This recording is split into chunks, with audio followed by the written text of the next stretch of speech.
Guys, I almost lost my life on Tuesday evening because a family member thought my existence was a threat to the family reputation or name, whatever they call it.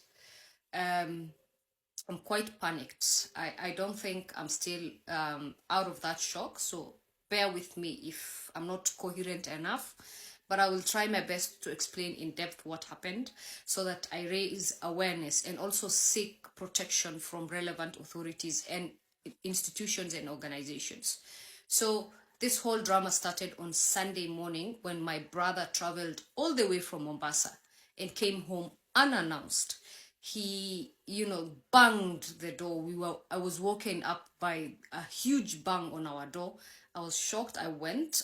Coincidentally, I was the person who opened the door for him. I went. I was shocked, and then he started insulting and threatening. And at that time, when he caused all that commotion, my younger brother and mom were woken up by all that drama, and my mom intervened and tried to de-escalate. I just went to my room, trying not to fuel the situation.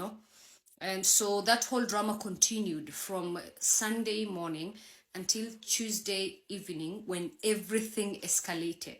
So this is what happened, and that's the night I almost lost my life. I saw my life flash in front of my eyes. So what happened is on Tuesday evening, he came back home around 8 p.m. At the time, mom and I were only, the people in the house. And so he came, he ate dinner, and while I was in my room reading a book, I could hear commotion and him yelling and quarreling mom. And so among the things he was saying, the usual insults. Why are you allowing a Christian to be under the same roof with us? The way she dresses, the tattoos. Why are you allowing one of your kids to be a Christian and all that? So my mom was like, get the hell out of here. And she was sort of verbally, they were verbally back and forth, and I could listen to it, but I wasn't giving much thought to it until when he declared this statement. So he said he had a direct revelation from God that he was sent to unalive me since I have left the religion. And number two, I'm embarrassing the family name. And he explained in depth. He said ever since he had that revelation, he planned his travel to Nairobi and how he will unalive me. And he explained that. So this is graphic. I would warn the people, emotionally sensitive people. So he said, I was intending to unalive by decapitating this tonight while people are asleep. But now that we are only the three of us and this door is locked, I'm gonna finish my dinner and start doing that business right away before the other siblings come to the house. When I had that, the survival instinct kicked in. I knew when he said that. And he said he saw revelation, he had all the plan laid out. I knew I had to do something. So what I did, I dressed up immediately.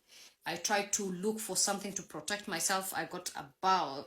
I got a long whatever wood, and then I hid it, and I walked towards the kitchen, because for you to exit our house, you have to pass through the living room where he was seated. So I pretended to enter the kitchen just to assess how safe is it for me to exit. And my mom started shouting, "What are you saying? Stop saying." She was alarmed. She started like sort of shouting and raising the alarm. So as soon as I entered the kitchen, he followed me. In fact, he was not finished eating, but he stood up and followed me to the kitchen. And he held a kitchen knife and blocked me from exiting the kitchen. So my mom dashed in and held him and started yelling and shouting. And that's the moment I got the opportunity to exit the kitchen and rush towards the door and exit the house, terrified. I ran to a nearby police station. I recorded my statement. I was given an OB, and 2 police officers escorted me. And he was apprehended. He was arrested. He was taken into custody. And the whole drama blew out. The whole family heard about it. But what was interesting is when he was arrested, while we were heading to the police station, he was explaining everything he planned to do, and how he planned, to decapitate me, how he planned to suffocate me while I'm asleep before he does, the decap. And whoever intervened, how he tried, and he premeditated and took some meds to be strong. Like, I can't explain what he was saying. It was insane. 3 people, 2 police officers and a taxi driver, were unable to sort of refrain him and put him in handcuffs and take him in the car. And when they asked, where are you getting all this energy from? He said he was prepared for the act. So he had taken meds and smoked. He gardened and took meds so that he does that. And I was too shocked. I was panicked and, I was having full-blown anxiety. I've never had anyone threaten my life to that extent. So I was shaken. When we were heading towards the police station, he said so many things.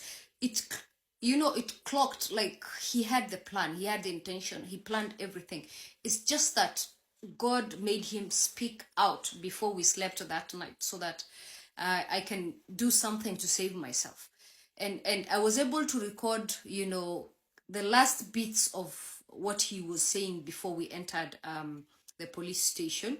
So I will attach it here later.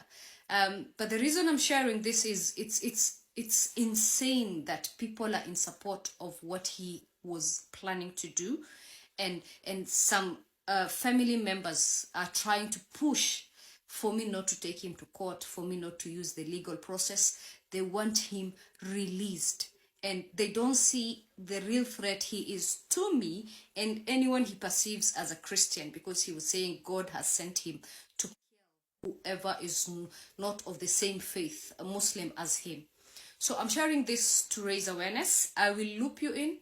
Whatever happens, I will not relent. I am intending to take him to court, and I want him to be example for anyone who is thinking about the honor unalivings of whoever is different from their family members.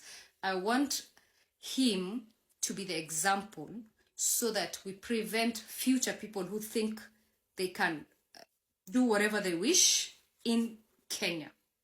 Number 2, I've contacted so many organizations that can deal with this kind of issues. I've not gotten an affirmative response. So I will request everyone, whoever sees my video, please and please and please, I need protection, I need psychological help, I need support in this, because the people in the family are not in support of this. I'm all alone fighting this. So I request whoever sees this, kindly tag anyone or any organization that you think will be of help to me, so that I take on this fight. And I don't care the ties that I will lose, so long as I will ensure I take off one dangerous person off the streets. That will be an honor for me. I thank you all. I will loop you in when I'm called in court. I'll also be sharing all this. So work with me, support me.